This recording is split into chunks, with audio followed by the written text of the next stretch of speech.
میں نے فارسی ادب میں پہلے منشی فاضل کیا تھا، مدرسے میں پڑھ کے، اندھوں کے مدرسے میں، کہ میرے استاد بھی اندھے تھے پہلے، اور ایم اے میں نے 3rd ایئر MBBS کے دوران کیا اور ٹاپ کیا یونیورسٹی کو، MOL master of oriental learning, تو پھر PhD 1983 میں تھیسس اپنا مکمل کیا تھا 70s میں، اور اس وقت PhD جو تھے وہ بہت کم تھے، یعنی میرا خیال ہے اس صدی میں 8واں تھا PhD پرشین میں، اور فارسی کا میرا دیوان جو ہے وہ ایران سے چھپا ہے، پرشین کا لایا نہیں ہے، میری 20 کتابیں ہیں، تو بہت ساری کتابیں آج انہوں نے وہ ڈسپلے نہیں کی، تو ایک تو میرا دیوان ایران سے چھپا ہے، اب میں کلیات کو آخری شکل دے رہا ہوں، جو وسیع تر دیوان جو ہے اس کو چھاپ رہا ہوں۔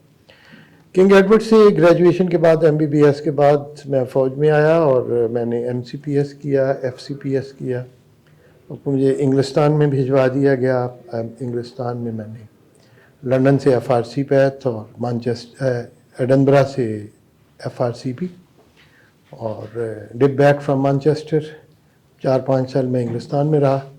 رائل کالج آف فزیشنز میں نے ان کی ٹریننگ سیشن بھی جو ہے آرگنائز کیے ہیں، انگریزوں کو پڑھا بھی ہے، انگریزوں کو پڑھایا بھی ہے، اور پھر دنیا میں رہا۔ میں ابھی چند مہینے پہلے امریکہ میں تھا، اقبالیات کے لیے انہوں نے بلایا تھا، اور یہی کویسچن آنسر کے سیشن تھے، تو واپس آئے مجھے ابھی 6 سال نہیں ہوئے، پونے 6 سال ہوئے ہیں، تو میں بڑا عرصہ ملک سے باہر رہا ہوں، مڈل ایسٹ میں، متحدہ عرب امارات میں، امریکہ میں، افریقہ میں، اور بے شمار ملکوں میں۔ دنیا کا کوئی ایسا ملک نہیں جہاں میں نہیں گیا۔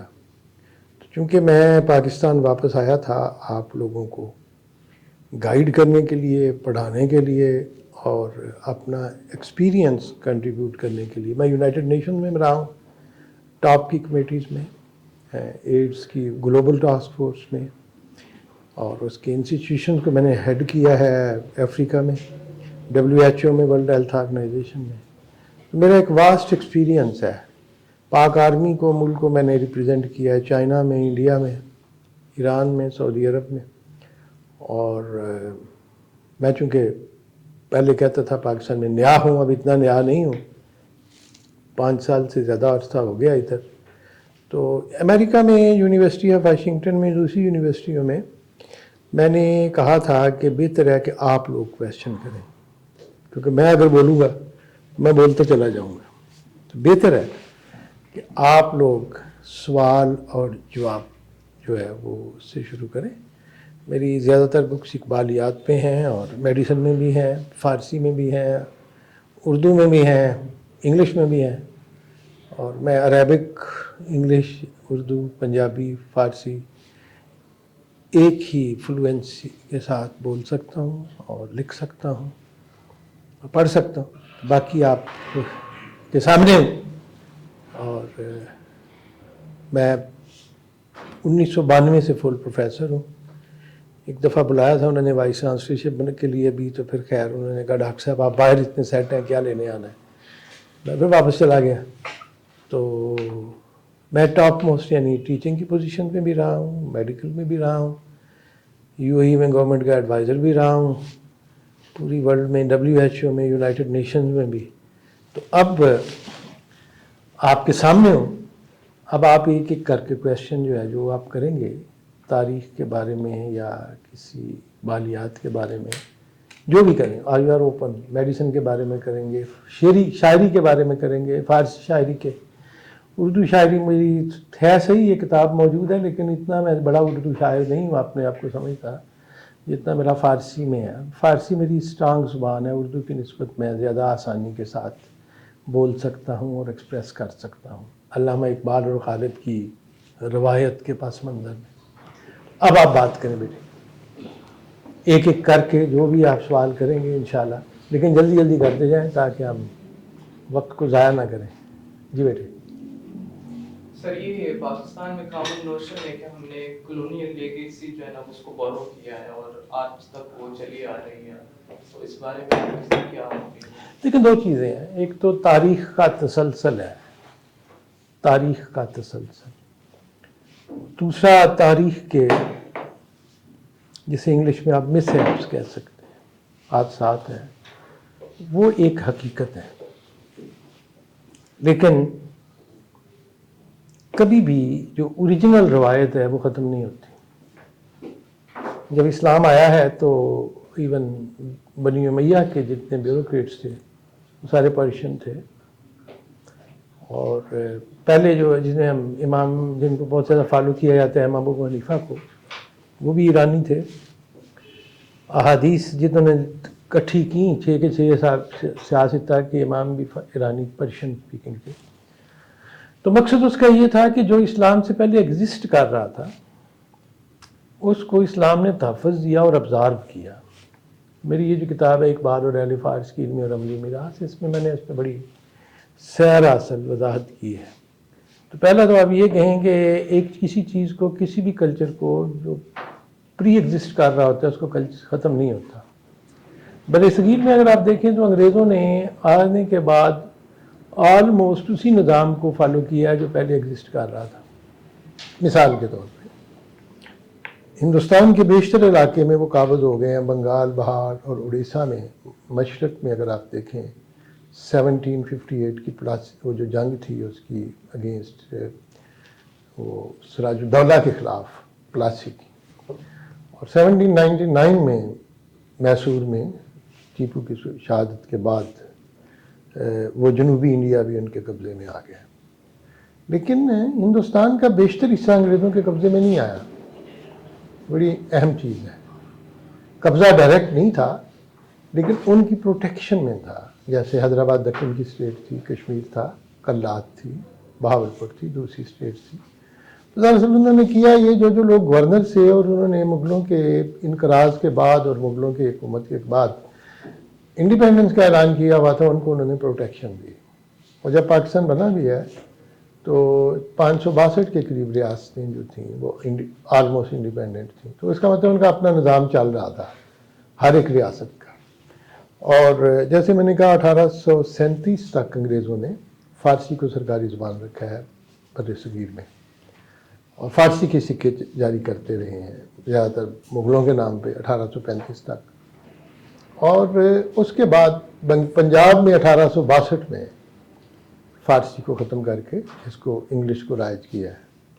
بیوروکریسی کا یہ حال تھا کہ جب وہ پنجاب پہ آئے ہیں تو انہوں نے جو داروغہ تھا یہاں کا پولیس چیف، وہ مسلمان تھا، تو اس کو انہوں نے کہا کہ جب تک وہ زندہ ہے ہم اس کو نکالیں گے نہیں اور ہم برٹش سسٹم نہیں لائیں گے۔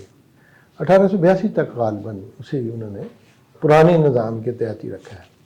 جہاں تک آپ کا لیگل ڈاکومنٹس ہیں، رجسٹریاں، زمین، لینڈ، وہ سارے کے سارا فارسی میں ہے، پٹواری کا۔ اب کوشش کر رہے ہیں اس کو اردو میں کرنے کی، کر کے۔ تو اگر آپ یہ کہیں کہ لینڈ ایڈمنسٹریشن اور وہ بیوروکریسی جیسے تحصیلدار، پٹواری اور وہ نظام اور وہ جو تھا تھانے دار اور یہ نظام انگریزوں کا نظام نہیں ہے۔ یہ نظام جو تھا یہ پرانا تھا، انہوں نے اس کو ابزارو کیا۔ ایک تو یہ آپ سمجھ لیجئے کہ there is nothing which came directly اور کمپلیٹلی وچ ہیز ریپلیسڈ۔ ہاں انہوں نے اپنے پینل کوڈ کو بلائے ہیں، برٹش سسٹم کے جو آئین تھا انہوں نے 1935 میں آپ کو کہا ہے انڈین ایکٹ کے تحت اب آپ چلیں گے، وہ بھی انگریز لائے ہیں۔ لیکن نیگوشیشن چلتی رہی ہیں۔ لوکل جو سسٹم تھا اس کو انہوں نے کافی حد تک مد نظر رکھا ہے، کافی حد تک اس وقت۔ اب مسئلہ یہ ہے کہ جب کوئی نئی حکومت آ جاتی ہے تو وہ اس سارے کے سارے سسٹم کو پچھلے کو ختم نہیں کر پاتا۔ تو یہ بڑی امپورٹنٹ بات ہے۔ اگر آپ سمجھیں کہ جب الیگزینڈر آیا ہے ایران میں یا اس ایریا میں بھی آیا ہے الیگزینڈر، تو الیگزینڈر دی گریٹ نے اگرچہ پرشینز کی حکومت ختم کیا خامنشی، لیکن اس نے سارے سسٹم کو چینج نہیں کیا۔ مزے کی بات یہ ہے کہ اس نے تو ایرانی شاید رائل فیملی کی لڑکیاں اٹھا کے خواتین ان کو گھر میں ڈال کے اس نے کہا جی میں ایرانی ہوں، بابل میں۔ tried to behave like the Persians, tried to behave. ان کے ریلیجین کو بھی ختم نہیں کر سکا۔ ٹھیک ہے اس میں بھی انہوں نے گریک نے کچھ نہ کچھ انٹرفیرنس کی ہے، لیکن جب وہ گیا الیگزینڈر پھر پرانا سسٹم بحال ہو گیا، پھر آسانی ہو گیا۔ تو سسٹم جو ہیں ان کو کہنا کالونیل آپ نہیں کہہ سکتے، اس کو کہتے ہیں ایوولوشن سے سسٹم گزرتے ہیں. جب آپ ساتھ والے ملکوں کو دیکھتے ہیں، ایران کو اور افغانستان کو، جہاں انگریزوں کی ڈائریکٹ حکومت افغانستان پہ تھوڑا عرصہ رہی 1882 کے بعد 1919 تک، جب اس نے اناؤنس کیا اپنے آپ کو، وہ بھی پروٹیکٹوریٹ والی تھی حکومت، ڈائریکٹ نہیں تھی اس طرح انٹرفیرنس. ایران پہ انہوں نے ڈکلیئر نہیں کیا ماسوائے اس کے. جب سیکنڈ ورلڈ وار ہوئی ہے تو انہوں نے ایک وقت میں 1941 میں قبضہ کر لیا ہے تہران پہ اور ایران پہ، انگریزوں نے، روسیوں نے، امریکیوں نے مل کے. لیکن 1949 میں انہوں نے خالی کر دیا زیادہ تر کیتے. تو اس طرح ڈائریکٹ نہیں ہوا. تو وہاں پہ جب ہم دیکھتے ہیں تو ان کی اپنا بیوروکریسی کسی نہ کسی طریقے سے میڈیول ایگزسٹ کرتی رہی ہے پرشیا میں، کسی نہ کسی طرح. وہ اب میں اس پہ نہیں جانا چاہوں گا. تو کالونیلزم کا اگر آپ کہیں تو میں مانتا ہوں کہ پاکستان پینل کوڈ جو ہے آلموسٹ برٹش پینل کوڈ کی نقل ہے. لا کو اگر آپ لیں، زیادہ تر لا جو ہے اس وقت چل رہا ہے کرمنل، دیوانی کی میں بات نہیں کر رہا، وہ کافی حد تک رومن لا سے لیا ہوا ہے برٹشرز نے بھی، کامن لا سے، اور اس سے آگے لیا. تو اس کو اگر آپ یہ کہیں کہ ٹوٹل کالونیلزم ہے، ہاں یہ ضرور ہوا ہے کہ وہ جو آپ کے سکولز تھے یا آپ کے ادارے تھے، ان کی جگہ ان کی یونیورسٹیز اور ان کے کالجز کو فروغ ہوتا چلا گیا اور وہ اس کو ریپلیس کرتے چلے کافی حد تک ایجوکیشنل سسٹم کو انہوں نے کیا ہے. ہائی کورٹس کا سسٹم جو وہ لائے ہیں اس میں آپ دیکھ لیجئے کافی حد تک آپ کو برٹش نظر آئے گا. ریلوے لائے ہیں، ریلوے مسلمانوں کے پاس تھی ہی نہیں. تو a new system had to come with the new invention. ڈاک کا سسٹم پہلے بھی تھا اور انہوں نے بھی اسی کو اپنا کے تھوڑا ماڈیفائی کیا ہے. تو میں اس چیز کو تو ایگری نہیں کرتا کہ ٹوٹل کالونیلزم نے سب کچھ ریپلیس کر دیا ہے. Remnants of old system can still be visible in the modern day Pakistan and India. However, they were overshadowed by the presence of the Britishers. دوسری چیز آپ یہ دیکھیں، برٹش نے جو یہاں پہ سسٹم لائے ہیں کمشنر کا، ڈپٹی کمشنر کا system, that system did not exist in England. It doesn't exist. وہ لوکل سسٹم کے مطابق انہوں نے وہ جو ہے وہ چینجز کیے ہیں، یا رول کرنے کے لیے یا ڈنڈا کھانے کے لیے. باقی جہاں تک آپ کا سسٹم ہے، ٹھیک ہے، آپ کا جو رولنگ سسٹم ہے اس وقت وہ ہے Westminster type parliament, 2 houses, upper house and lower house, and the prime minister. We don't have a king. King has been replaced by the president. President is a nominal showpiece in our case. تو اس میں آپ دیکھیں تو آپ کو کسی حد تک وہ شکل نظر آتی ہے ویسٹ منسٹر کی. لیکن ویسٹ منسٹر کے سسٹم میں جو لوکل فرق ہے وہ یہ ہے کہ ہمارے ہاں جو استحصال کا نظام چل رہا تھا وہ انسان کو قائم ہے. انگریزوں کے ہاں وہ چیز نہیں ہے، وہ پبلک نے آپ لے لی. تو اس سلسلے میں یہ کہوں گا تاکہ so that we can move forward. ٹھیک ہے نا، کچھ سمجھ لگی؟ آگے چلیں پھر نیکسٹ. میرا کوشچن اس ریلیٹڈ ہے، جیسے کہ آپ نے ذکر کیا کہ آپ کا ماشاءاللہ سے بڑا ایکسپیرینس ہے پرشین میں، تو جو ہماری لیگیسی چلی آ رہی ہے تو پرشین کا بڑا گہرا اثر ہے ہماری زبان پہ بھی اور کلچر پہ بھی. لیکن جب برٹن آتے ہیں تو انہوں نے اس کو ریپلیس کر دیا. چائے بھی ساتھ ساتھ پیتے ہیں، یہ فارمل نہیں ہے سیشن، یہ انفارمل ٹائپ ہے. کسی بھی ایک کانٹیننٹ کو یا کسی نیشن کو ایکسپلائٹ کرنے کے لیے لینگویج کا کیا کردار ہوتا ہے؟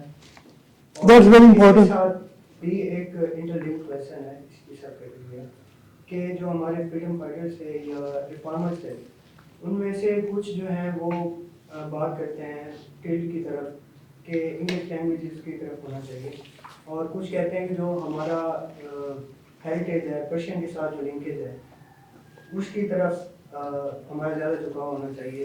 آپ اس ڈائیکاٹمی کو کیسے لیتے ہیں؟ لیکن there are two your question there are two. So let's deal one by one. ٹھیک ہے نا. پہلا جو آپ نے کہا وہ یہ تھا کہ جس ویلی میں آپ ہیں، جس کو آپ انڈس ویلی کہتے ہیں، یہ ہخامنشی دور میں ڈیریش، سائرس، یہ پرشین امپائر کا پارٹ تھی اور یہاں پہ فارسی رائج ہو چکی تھی یہاں پہ اس ایریا. اور اس کی سب سے بڑی مثال کنگ اشوک ہے، اشوکا.